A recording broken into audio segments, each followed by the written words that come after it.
Hi, my name's Marla, and my parents sold me. They didn't say it like that, of course. They called it an opportunity. $97,000 to pay off my brother's debt. All I had to do was marry a disabled old man I'd never met. They told me I should be grateful. Grateful someone still wanted me. But what they didn't know was that the man they thought was old, broken, useless, was watching every move they made, and he wasn't what he seemed. So now I'm asking you, what if the person they used to destroy me was the one who taught me how to fight back? Before we dive in, tell me, where are you listening from and what time is it right now? Drop it in the comments. This story might just make you rethink everything about family. I still remember the way the air felt in the kitchen that evening. Warm, stale, too still, like the room was holding its breath before I even sat down. Dalton was already at the table, elbows planted, fingers pressed together like he'd been practicing whatever speech he was about to give. My mother, Alara, hovered near the counter, wiping the same spot over and over even though it was already clean. That alone told me something was wrong. He didn't bother with small talk. He slid a folded stack of papers toward me, the edges sharp from how tightly he'd been gripping them. When I opened the first page and saw my brother's name, Briston, the ink almost blurred. $97,000. The amount looked unreal, like it should belong in someone else's life. Not mine, not our family's. Dalton said it flat, as if he were reading a grocery list. It needs to be paid immediately. I looked up, waiting for him to follow it with something else. A plan, a solution, anything. Instead, he sat back, eyes narrowing like he expected me to solve the whole thing in one breath. Behind him, Alara finally stopped wiping the counter. She turned, crossed her arms, and delivered the sentence that carved itself straight into me. You should be grateful someone even wants you. For a second, I couldn't hear anything. Not the refrigerator hum, not the traffic outside, nothing. Just that sentence replaying in my head. I'm 35, not a child. I've worked full-time since I was 19. I cover more emergencies than either of them acknowledge. And yet somehow in that kitchen, they managed to make me feel like a burden just for existing. I didn't argue.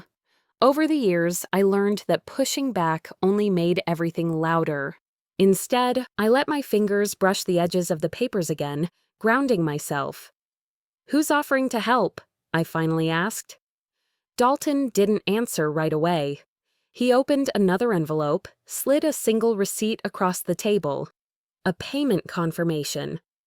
It took me a moment to realize what I was looking at. A down payment. Not for a bill, not for a loan, for me.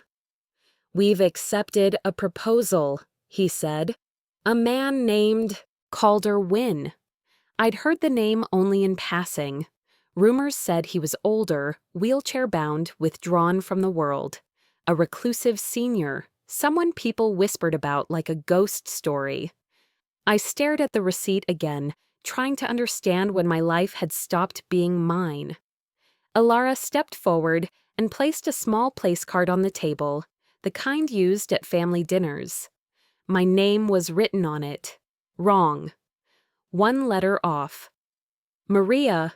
I corrected it with a pencil, barely pressing down. No one acknowledged the change. No one even looked at me. That little mistake, that tiny erasure, felt louder than anything they'd said so far. Dalton exhaled through his nose. Everyone in this family gives something. This is your turn. The weight of that sentence settled hard. I'd spent years filling in the cracks they ignored, babysitting Briston's kids when he disappeared for days, paying fees no one else could manage, rearranging my life every time someone snapped their fingers. And now, apparently, I was the debt payment itself. I leaned back in my chair. How old is he? They exchanged a look that told me they'd rehearsed their answer. He's older, Alara said. Disabled, but considerate enough to look past your age. My age, as if I were expired milk on a shelf. I pressed my palms together to keep them from shaking. What if I say no? Dalton didn't raise his voice. He didn't have to. We've already agreed. He's expecting you. There was no room left to move inside that house. The walls felt too close, the lights too bright. I stepped outside to catch my breath, letting the Arizona dusk cool my face. The sky was washed in pinks and soft gold, and a neighbor's wind chime flicked lightly in the breeze. For a moment, I wondered what my life would look like if someone had ever asked me what I wanted. I whispered to myself, "Are they really selling me?" But I didn't cry. I didn't fall apart. I just let the dry evening air steady me. When I went back inside, I asked the only question that made sense. "When do I meet him?" "Tomorrow morning," Dalton said. My chair scraped lightly as I sat down again. The contract waited, flattened in front of me. I picked up the pen. I didn't sign because I agreed. I signed because, in that moment, I couldn't see any door open to me except the one they were forcing me through. The pen left a faint tremor across the page as I finished the last stroke of my name. He knew who I was long before my family ever mentioned his name. That thought stuck with me as I sat in the back seat of my parents' old SUV, its fabric seats rough against my skin. We were driving down the sun-drenched streets of Scottsdale, Arizona. Wide, quiet, too clean, too bright for the kind of silence sitting between the three of us. Dalton clutched a manila folder tight to his chest like it held the last threads of his pride. Alara kept glancing in the side mirror, fixing her blouse, touching her hair, sighing when no one complimented how she looked. They didn't speak much, and they didn't look at me. I wasn't a person this morning. I was cargo, something being dropped off. I wore a plain navy dress, nothing too bold, nothing too tight. Something Alara laid out without asking me. "Simple and respectful," she said, as if I'd ever had a say in how I wanted to present myself. We turned down a narrow private road, flanked by desert plants and small stone walls. The SUV slowed in front of a gated villa. It didn't look like a house. It looked like a place you took someone to recover or hide. A man in a tailored suit stepped outside as the gate opened, followed by a woman who looked like she belonged in a courtroom, not standing in 95-degree heat. They didn't smile when we stepped out. They nodded at my parents, then turned to me with polite detachment, as if assessing whether I was the right purchase from a catalog. "Mr. Wynn will see you shortly," the woman said. Her tone was clipped, professional. "He appreciates your punctuality." Dalton stood a little straighter. "We believe in honoring commitments." Commitments. That's what they were calling this now. Inside, the villa was quiet and air-conditioned, with wide hallways and muted lighting. It smelled faintly of lavender and something sterile. I couldn't tell if it was a hospital or a home, but nothing about it felt warm. Then they brought him in. A wheelchair appeared at the end of the hallway. The man seated in it was motionless. His head was bowed slightly forward. He wore a cap pulled low and thick glasses that hid most of his face. A blanket covered his legs. He looked fragile. But the moment they wheeled him into the room, everyone, especially the assistants, stood a little more still, straighter. There was a reverence, a kind of subtle formality that didn't match the version of him I'd been told about. This wasn't some old man desperate for companionship. There was something else here. Something I couldn't name yet. Alara immediately stepped into her role, gesturing toward me like I was a feature at a showroom. "She's obedient, helpful, always puts family first," she said, with a smile so wide it strained her cheeks. "She doesn't talk back, and she's practical, never once asked for more than she was given." Dalton added, "And she's done more for this family than anyone else. She's not like those girls who expect the world. They were selling me, right there, without shame, without hesitation. I wanted to disappear. The male assistant nodded once. "Mr. Wynne would like to see how she walks. Would you take a moment with him outside?" They handed me the wheelchair's handle, and I blinked. It felt surreal, like I was in someone else's body. My parents stayed behind, watching, whispering between themselves like they were proud of how smoothly it was going. I pushed the chair out to a paved garden path lined with trimmed hedges and citrus trees. It was quiet, too quiet. I couldn't even hear birds, just the soft click of the wheels and my own breath. Then, just for a second, he lifted his head. Those glasses shifted, and underneath them, eyes, not old, not cloudy or confused, young, sharp, focused, watching me. And then they disappeared again behind the dark lenses. I stopped walking, my hand tightened around the wheelchair grip. Something was wrong. He wasn't who they said he was. The assistant caught up a moment later, walking beside me like nothing unusual had happened. "Tell me about yourself," he said. "Your strengths, weaknesses. Are you responsible? Are you emotionally reactive?" I stared at him. "Is this a job interview?" He didn't answer, just walked, calm as anything. I bit the inside of my cheek and gave him what he clearly wanted. Short, polite answers. Yes, I was dependable. No, I didn't overreact. Yes, I handled stress well. Yes, I knew how to prioritize other people. All of it true. All of it disgusting to say out loud, because every word was a reinforcement that they saw me not as a person, but as a product. As if I'd spent my entire life training for this moment, this walk, this silent transaction. By the time we returned to the lobby, my parents were beaming. Alara had taken out a tissue and was dabbing her eyes like she'd just witnessed a wedding ceremony. Dalton stood with the assistant, shaking hands. "She'll do what's needed," Alara said, her voice thick with approval. The assistant gave a small nod. "Mr. Wynne approves." Still, the man in the wheelchair hadn't said a single word. We sat again in the same formal lounge where we started. A new contract appeared in front of me. Marriage terms, financial expectations, conditions about privacy, responsibility, timelines. I stared at the first page, then the second. My name was spelled correctly this time, but it didn't feel like a win. I didn't cry, I didn't scream. I took the pen and signed. I signed because it was clear that the people who raised me had already decided my life wasn't mine. And maybe, just maybe, I was done letting them own it. Because even though I was agreeing, something in me shifted, a whisper of rebellion, a sense that I wasn't the only one here pretending. As we stood to leave, they began to wheel him back toward the hallway. Just before he disappeared around the corner, he lifted his head again. This time, he tilted it, just slightly, and I caught the faintest smirk. Not elderly, not fragile, amused.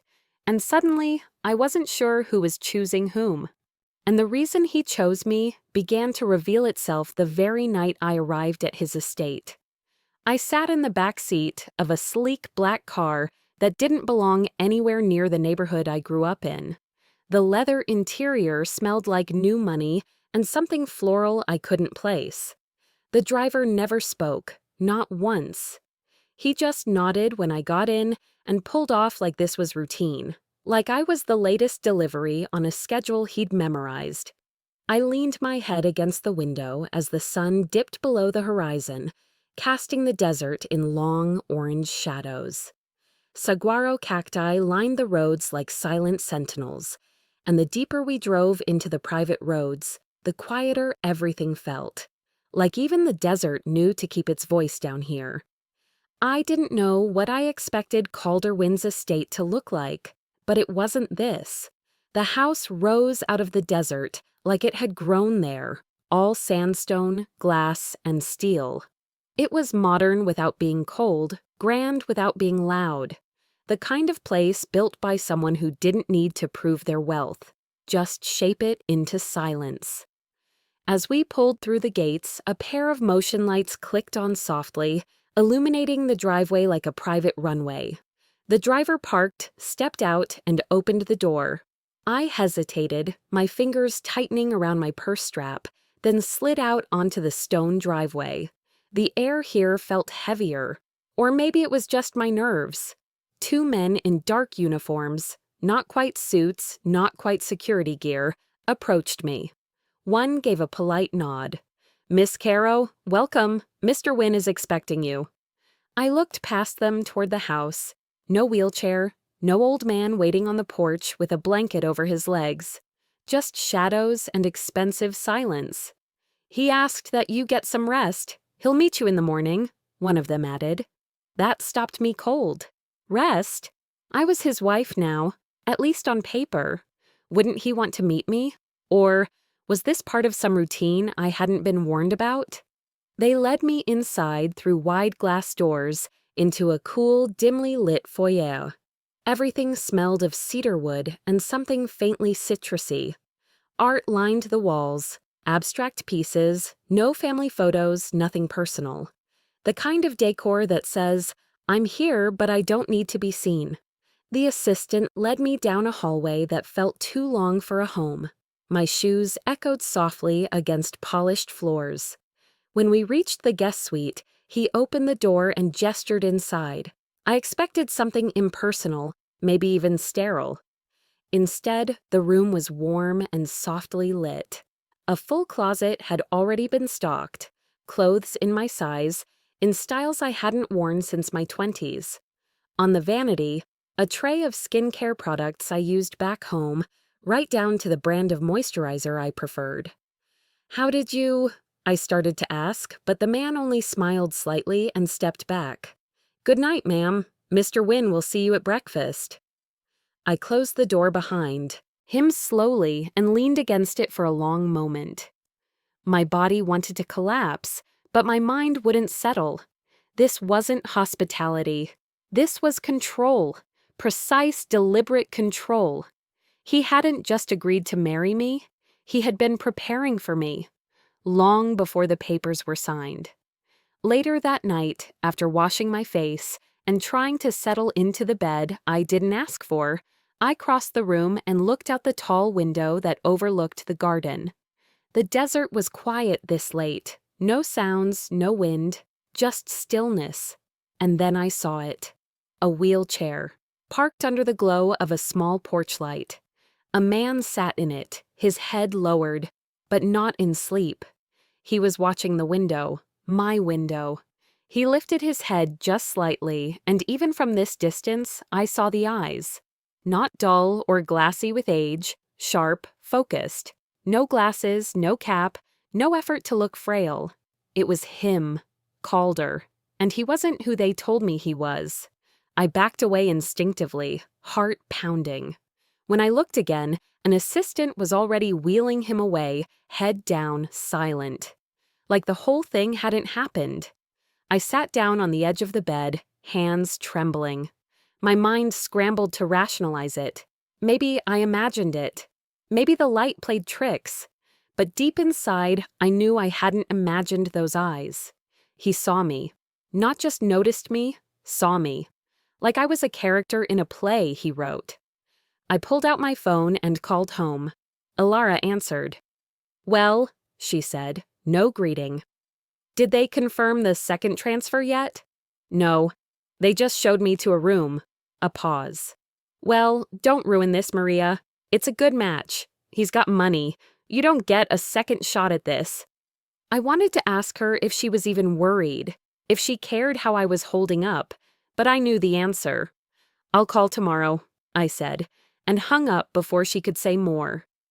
I stared at the phone in my hand for a while, then looked back at the window. I had entered this place thinking I was a solution to a family problem, but it was becoming clearer by the hour. I was part of something else, a plan I hadn't written, a contract I hadn't truly read. And Calder Wynn wasn't pretending to be an old man. He was pretending to be something far more dangerous. It happened at sunrise, when I walked into the living room and found him standing, not sitting, by the window.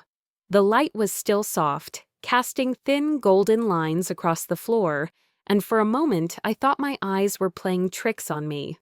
But they weren't. Calder Wynne stood tall, arms behind his back, posture calm like he had every reason to be there.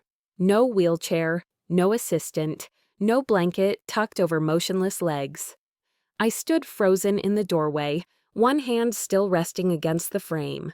He didn't flinch, didn't glance over. He knew I was there. I could feel it in the way his shoulders held still, too still, like someone waiting for a cue. Then he turned. It wasn't slow to be dramatic. It was slow because he had nothing to rush. Like the whole scene was already written, and I was just late to the rehearsal. His eyes, the same ones I saw in the garden last night, landed on me with eerie calm. "Good morning, Marla." The way he said my name, no hesitation, no mistake, it stopped my breath. He didn't call me Maria, like my parents always managed to. He didn't ask if that was what I preferred. He already knew. I didn't answer.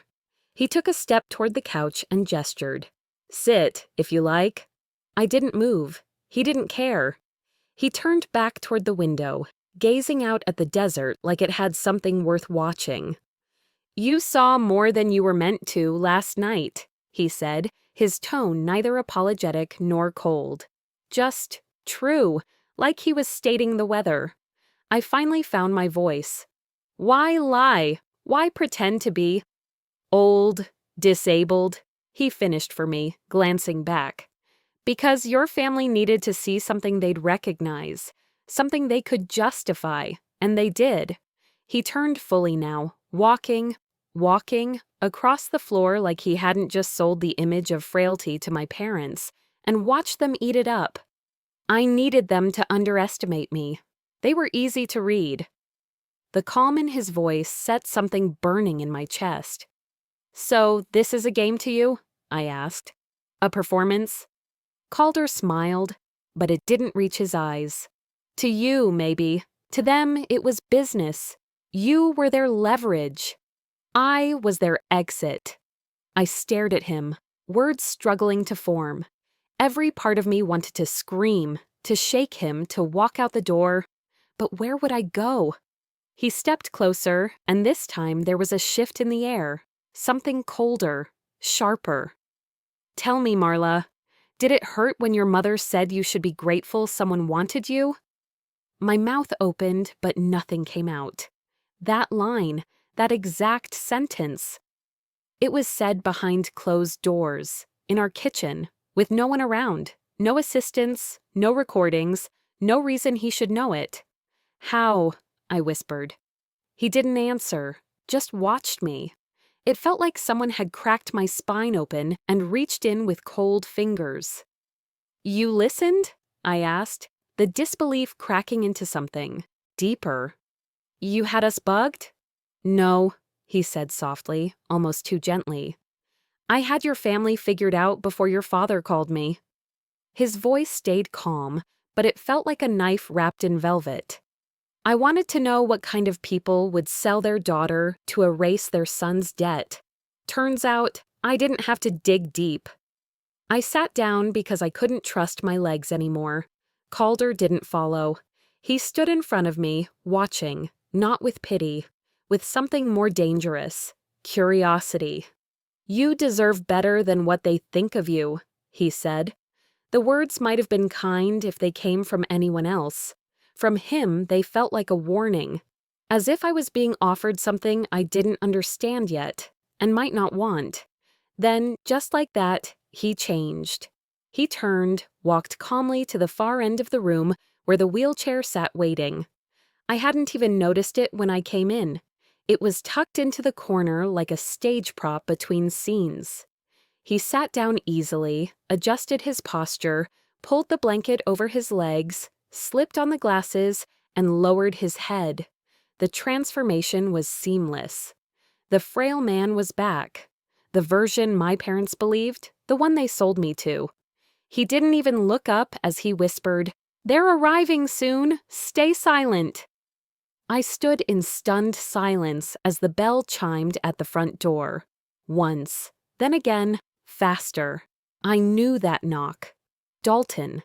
Impatient even in other people's homes. I stepped back into the corner of the room, behind Calder, just as the assistant opened the front door. "Morning!" Alara's voice rang out, bright and falsely cheerful. "We're a little early. I hope that's not a problem." "Not at all," the assistant replied. They entered like they belonged there, like they were guests of honor.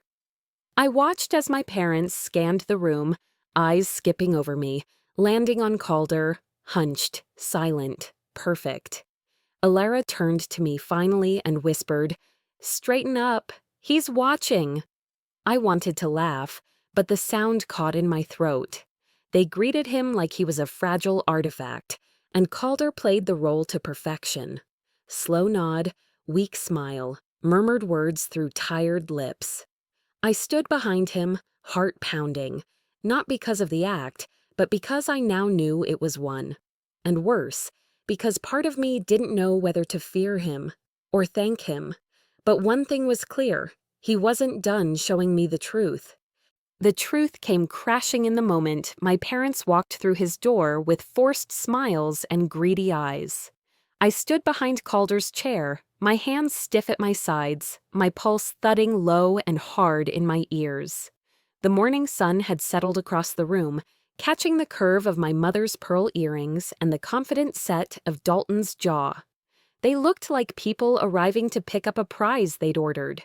"Mr. Wynne," Alara sang, her voice sugar-slicked. "I hope Marla wasn't too much trouble."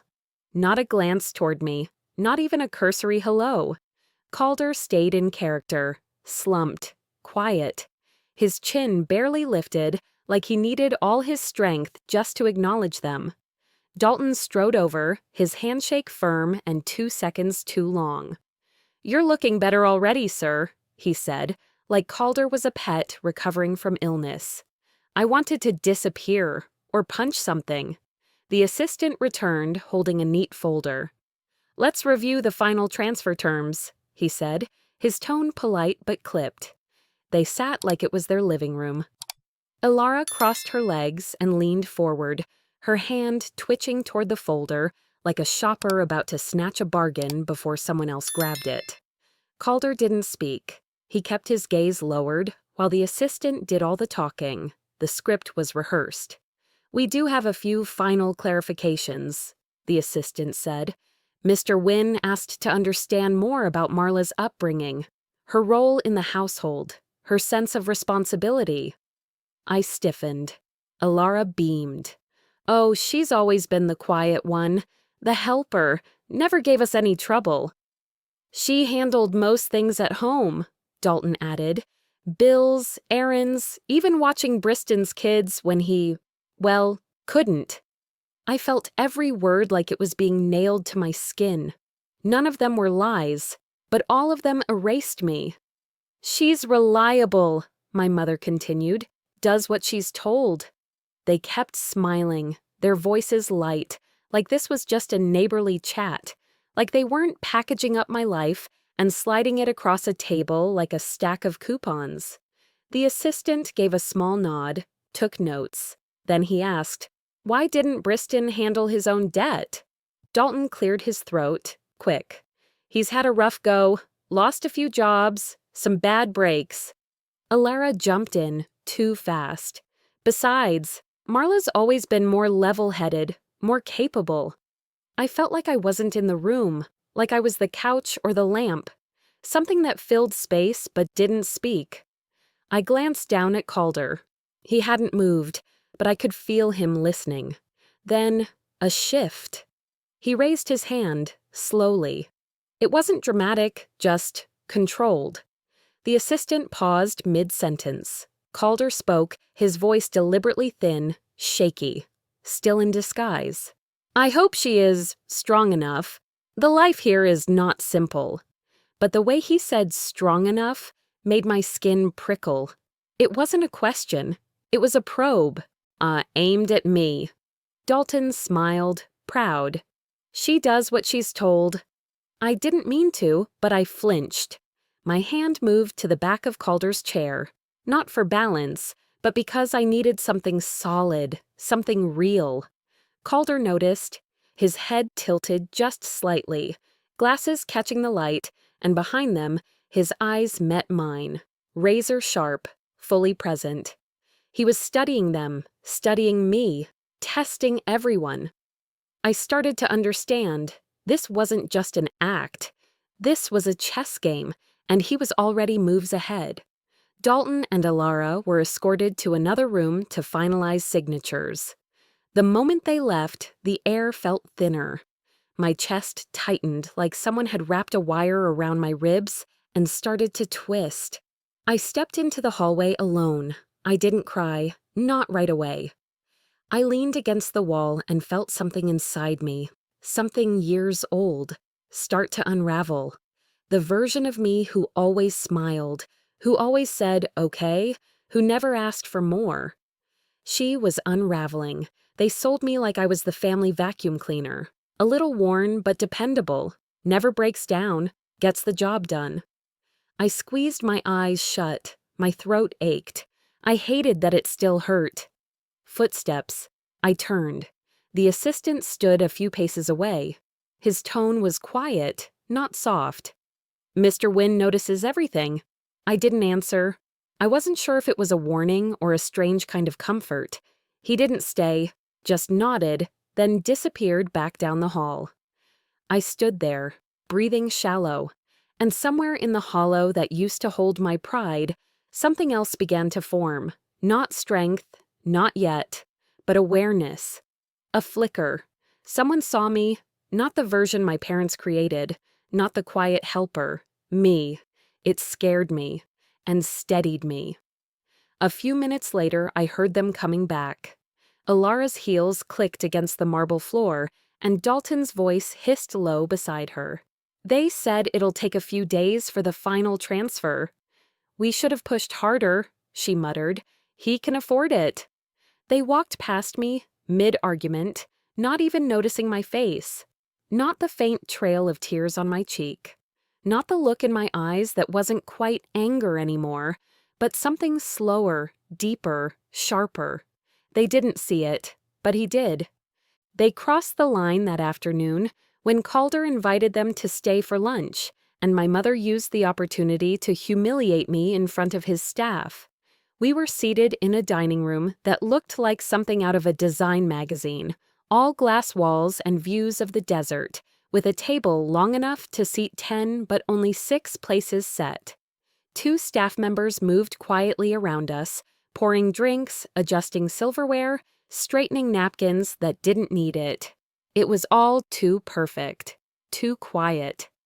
Calder stayed in his wheelchair, the same slouched posture, the same stillness, like his bones couldn't bear the weight of his own body. But behind the glasses, I knew he was watching. Alara sat with a grin plastered across her face, already reaching for the breadbasket. "Isn't this just beautiful?"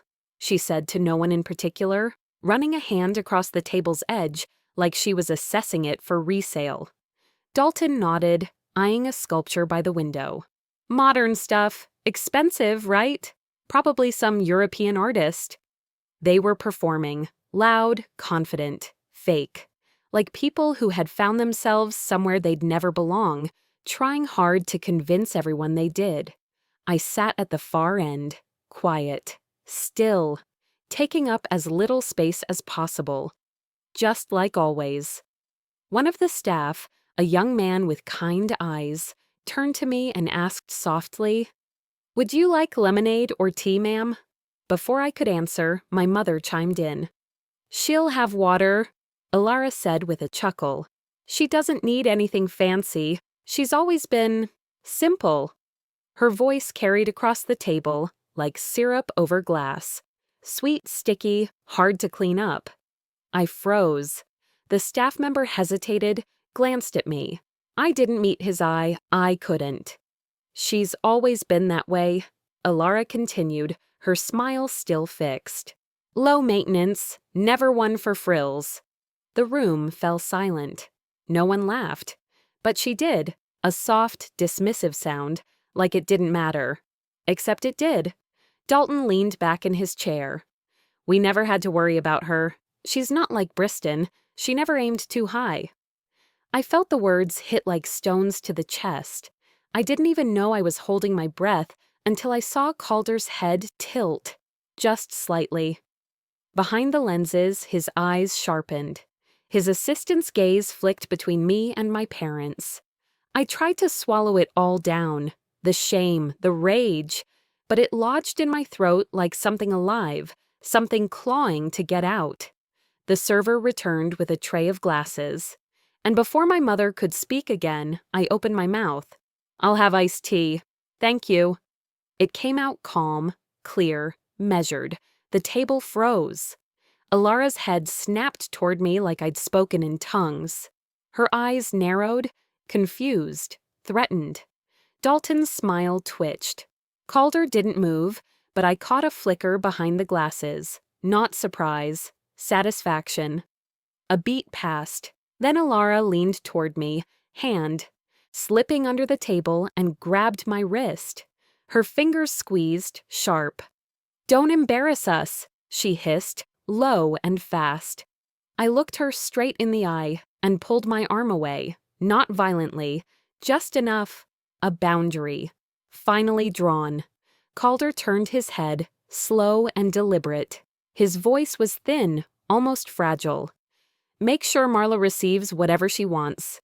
But his eyes told a different story. He wasn't protecting me. He was watching me rise. Dalton chuckled awkwardly. "She's just tired. She tends to act out when she's overwhelmed." I placed my fork down gently. "I'm not overwhelmed. I'm ignored." Dead silence.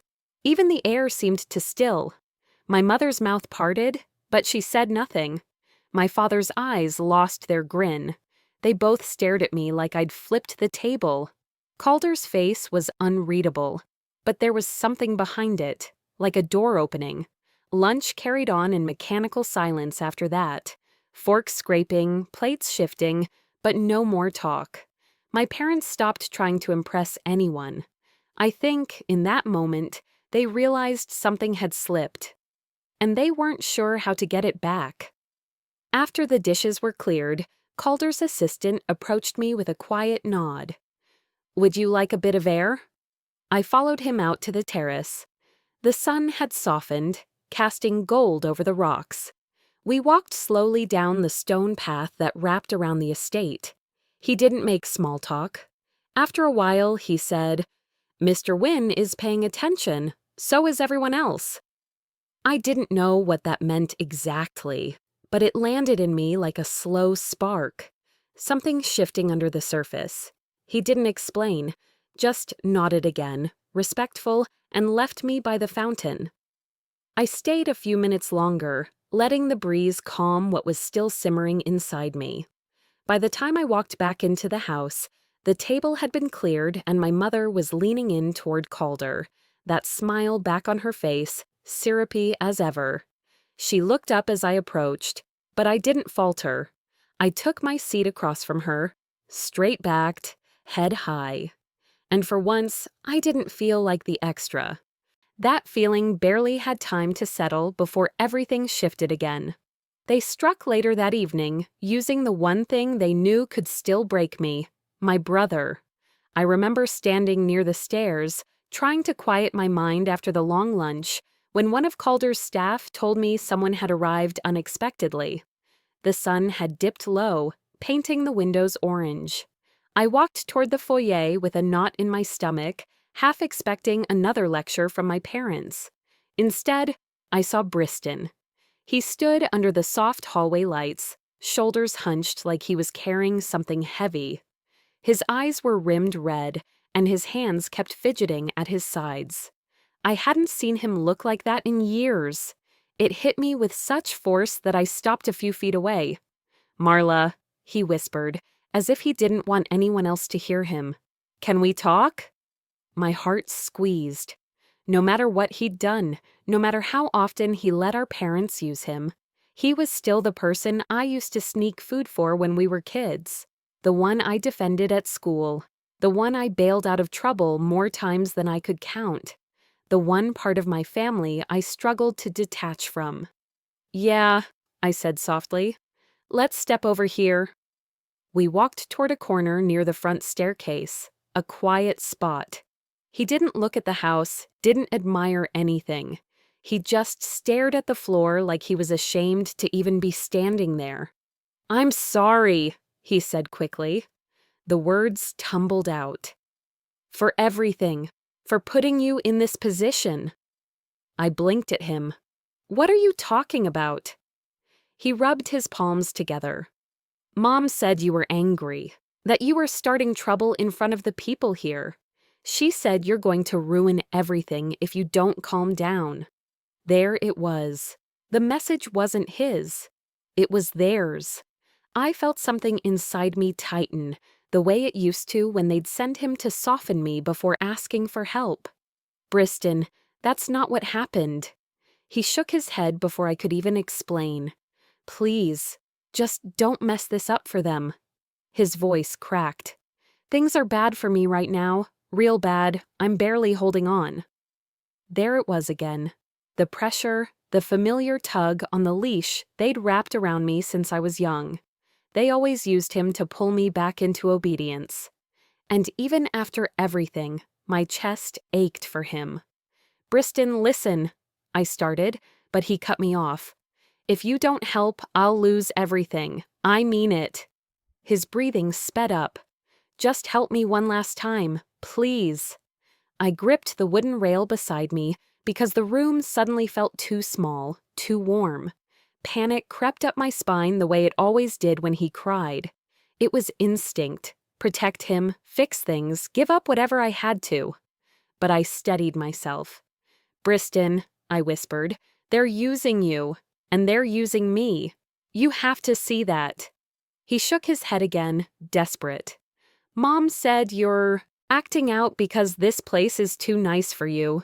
She said they're getting nervous. She said," the words felt like knives, "too nice for me. Acting out." I could almost hear my mother's tone in his voice, sweet and poisonous. I felt myself shrinking, folding inward the way I always did when shame hit. My breath came shallow. Every old instinct begged me to retreat, apologize, fix it. Then his voice shifted again, shaky, frantic. "They followed me here," he whispered. "The lone guys. They're outside somewhere. I'm in danger. Please, please ask him for money." His hands trembled. "Just a little more. Just for now." And just like that, everything snapped into focus. It wasn't his panic I heard. It was my father's phrasing. The same lines he used when he wanted me to pay a bill for someone else, take on another responsibility, clean up another mess. This wasn't fear. It was rehearsed. I took a slow breath. "Briston, no one followed you." "You don't know that," he shot back. I stepped closer. "I do, because this isn't you talking. This is them." He looked at me like I'd slapped him. "You don't believe me?" His voice cracked with indignation. "After everything I've been through?" Before I could answer, a soft whirring sound came from behind us. Calder rolled forward from the hallway, silent as a shadow. His disguise was intact, slouched posture, unfocused gaze, hands resting limp on the armrests. But I knew better now. He had heard enough. He waited until Briston turned to face him. Then, in that fragile voice he used so well, he said, "Your sister owes you nothing." The air went still. Briston stopped breathing for a moment. I did too. Calder nodded to his assistant without breaking eye contact with my brother. "Check the grounds. Make sure there are no threats." His assistant moved immediately, stepping outside without hesitation. The calm professionalism of it made Briston's claim look ridiculous, manufactured. When the door shut, Calder's attention returned to him. "No one followed you," he said softly. "You are lying to frighten her." My brother's face shifted, fear, then embarrassment, then irritation, like a child caught in a bad act. I felt something inside me loosen, a rope I didn't know could break. Briston tried one last tactic. "If you don't help me, Mom will never forgive you." Once upon a time, that sentence would have shattered me. But now it only made me angry. I straightened my shoulders. Maybe she shouldn't. He stared at me, confused, betrayed. He didn't realize that sentence had stopped holding power years ago. I had just never admitted it.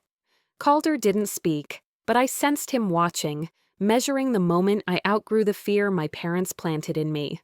Briston's jaw tightened. "You've changed," he muttered. He stormed out the front door, slamming it behind him with more drama than force. The sound echoed through the foyer like something final. I stood there, shaking but upright. Calder rolled a little closer, his voice barely above a breath. "Good. Change is overdue." The words wrapped around me, steady, grounding, and something in my chest shifted. A beginning, not loud, but real. That feeling didn't have the chance to settle, because they escalated the next morning by doing something I never imagined my own parents would dare to do. I woke early, long before the house grew busy. The desert sky was still pale, the sun barely touching the edge of the horizon. I tried to steady myself with a cup of tea, breathing through the mess of last night. My mother's glare, my father's irritation, Briston's collapse. All of it clung to me like dust. But by the time I walked toward the living room, I sensed the shift, a tension, an intrusion. Both of my parents were already inside. They hadn't been invited. Dalton stood near the center of the room, face flushed with anger or panic. It was always hard to tell which. Alara clutched her purse against her chest like she was holding evidence of a crime. They looked like they owned the place, like they had every right to walk through someone else's door without knocking. Calder sat in the wheelchair, the disguise perfectly intact. His posture slouched, head lowered, glasses hiding his expression. But even from across the room, I could feel the alertness underneath. He was watching, waiting. I stepped closer. "What are you doing here?" Alara didn't look at me. "We need to talk about your wife," she said, directing the words to Calder as if I weren't even in the room. I stopped breathing for a moment. Dalton nodded quickly, seizing the opening. "You should know what she's really like, before things go any further." My stomach tightened. I knew exactly what they were about to do. They had pulled this trick my whole life, tearing me down behind closed doors to anyone who might take my side. But this time, the person they were trying to poison was the one man who saw right through them. My mother began her performance with a trembling sigh. "She's unstable, emotional. She's always had episodes, since she was young." It was such a familiar lie that I felt dizzy hearing it again. They used it every time I disagreed with them, every time I tried to speak up, every time I hinted at wanting my own life. Dalton folded his arms. "She gets overwhelmed and lashes out." My face grew hot. My jaw tightened. I had not raised my voice, not once since arriving. I had barely spoken at all. But lies were easier for them than accountability. I felt the humiliation crawl up my throat, thick and heavy. The same humiliation they counted on to keep me quiet. Then Alara stepped closer to Calder, lowering her voice like she was confiding something sensitive. "If she causes problems here, it's not our fault. She can't control herself." I couldn't stay silent anymore. "Stop lying." My voice cut through the room sharper than I intended. My mother's head snapped toward me, and she put on that gentle, pitying smile. The one she used whenever she wanted to make me look irrational. "Sweetheart," she said softly, "this is why we worry about you." Something inside me broke open. I didn't shrink. I didn't apologize. I held her stare and said, "You're not worried about me. You're worried about losing control of me." Dalton's jaw tightened. Alara's eyes flashed, but I didn't look away. Not this time. Calder still hadn't spoken. He stayed perfectly still, hands resting on the armrests. But I could feel the room waiting. His assistant moved closer, sensing the tension as if he knew what was coming. Then Calder tapped the armrest with one finger. A small movement, but I recognized it. He was done pretending. A silence stretched, then he spoke. Not in the frail, shaky voice he'd been using for days. In his real voice. Strong, clear, steady. "Enough!" My parents froze. Calder slowly placed his hands on the armrests and stood. Effortless. Controlled. Dalton's mouth fell open. Alara gasped and stumbled back, clutching the wall for balance. Calder stepped away from the wheelchair completely, upright, composed, the mask gone. The false weakness evaporated from him in seconds. "I have listened to every lie you told," he said, each word crisp. "Every manipulation, every attempt to control her." My breath caught. Hearing him speak like that, fully himself, felt like watching a storm collapse into stillness. He turned to me. "Marla." The sound of my name in his real voice sent something warm and frightening through me. "You deserve to know the truth," he said, "and so do they." His assistant stepped forward and placed a folder on the table between us. A simple folder, nothing fancy, but inside it was my entire childhood laid bare. Debt transfers signed under my name without permission. Screenshots of messages where they coached Briston on how to beg me. A recorded call, my parents discussing how they needed to sell me off quickly so they wouldn't lose the payment. Notes showing how they agreed to hide the details from me to secure the deal faster. I covered my mouth with my hand. It felt like the ground was folding beneath my feet. Alara's voice cracked. You recorded us?" Calder didn't flinch.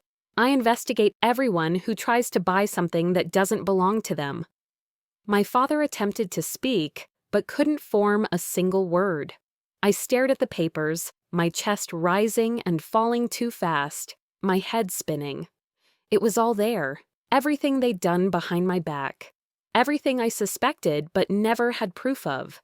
Dalton grabbed the edge of a chair to steady himself. "This is taken out of context." "No," Calder said quietly. "This is the context." My parents looked trapped, not because they were caught, but because, for the first time, they had no power here. No way to twist the story. No one to charm or intimidate.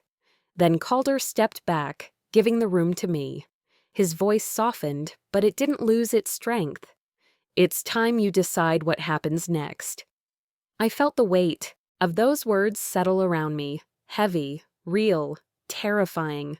My entire life, that choice was never mine, until now. And the choice I made that morning became the one decision my parents never expected, or forgave. I didn't yell, I didn't cry, I just stood there, spine straight, voice calm. Calder hadn't said a word since laying down the folder, but his presence behind me made the air feel solid, like I could lean on it if I needed to. I looked at the two people who once taught me how to walk, how to tie my shoes, how to make myself small. "You will leave this house today," I said, steady, "and you will not use me again." Alara's eyes widened like she'd been slapped. Dalton's face turned the color of rusted iron, his mouth twitching with some insult he couldn't quite decide on. "You don't mean that," my mother whispered, clinging to her performance. "We're your parents. You can't do this." I exhaled slowly, letting the ache roll through me before I let it go. "I was never ungrateful," I replied, voice barely above a whisper. "I was invisible." That sentence cracked something open in the room. Not loud, but final. Calder's assistant stepped forward, firm and polite. "I'll show you out." My parents hesitated, glancing around like maybe someone else would step in, stop the fall, save their pride. But no one did. They followed the assistant reluctantly toward the foyer. As they reached the threshold, Dalton turned to Calder, jaw clenched. "I suppose you think this makes you some kind of hero?" Calder didn't even blink. "You paid nothing for her. She owes you nothing." Dalton looked like he might lunge, then thought better of it. Alara held his arm and murmured something I couldn't hear. They were unraveling, thread by thread. At the front door, my mother twisted around one last time. Her eyes were dry now, sharp with that bitter edge she always saved for moments she couldn't control. "When this ends badly," she hissed, "don't come running back to us." I didn't flinch. There is no back, not anymore. The door shut behind them, quietly, no slamming, no final words shouted down the hall. Just the sound of an ending. For a moment I stood frozen, unsure what to do with the space they'd always taken up in my mind. Then my knees buckled and I lowered myself to the floor. Not broken, just empty in a way I hadn't expected. Calder didn't stand over me. He didn't lecture or celebrate. He knelt beside me, slow and careful, like someone who knew what it meant to have wounds stitched from the inside. He removed his glasses, set them aside, and unbuttoned the last piece of the costume that made him look so much older than he was. "You're free now," he said gently. "What you do next is up to you." His words settled into my bones. For once, no one was telling me who to be, not even him. After a minute, he gestured toward the table across the room. "Come here, there's something I want you to see." I stood slowly and followed him. There, in the center of the polished wood, sat a single place card. The same one from the first day. The one that had misspelled my name so casually it stung for hours afterward. Only now, it was different. My name was spelled right, my full name, neat and deliberate, in his handwriting. That tiny correction made something in my chest twist. Not pain, not grief, just recognition. For the first time in my life, I felt seen. No qualifiers, no shame, just me. He didn't say anything else. He didn't need to. I picked up the card, holding it between my fingers like it might vanish if I blinked too fast. Then he spoke again, this time with something firmer beneath the words. "The complaint's already filed," he said, "about the fraud, the debt, the identity misuse. The lawyers will take it from here." I turned to him slowly. "They'll really have to face this?" He nodded once. "They'll testify, repay what they stole. It's not revenge, it's correction." I let that sink in. No screaming matches, no vengeance. Just truth, followed by consequences. "I thought I'd have to carry it all," I said softly. "Not anymore," he replied. Silence stretched between us, but it wasn't awkward. It felt earned. After a moment, he walked toward the window, hands in his pockets, shoulders relaxed in a way I hadn't seen before. Then he looked at me. "You can stay here if you want, or I'll help you go wherever you want. Start fresh, build your own thing." I looked out at the desert beyond the glass. All that openness, all that heat and light. For the first time, it didn't feel empty. It felt waiting. "I need time," I said finally. "But I want to learn who I am without them." He nodded. "That's enough." We didn't shake hands. We didn't hug. There was something deeper than either of those things passing between us. Respect. Later that afternoon, after the house had gone quiet again, I walked outside. The sun was high now, casting long golden shadows across the sand. The air was warm and dry. It clung to the skin, but not in a suffocating way. It felt like something ancient and honest brushing against my face. I stood still, letting it touch me. And I whispered, to no one in particular, but maybe to the version of me I'd been chasing for years. I finally belonged to myself.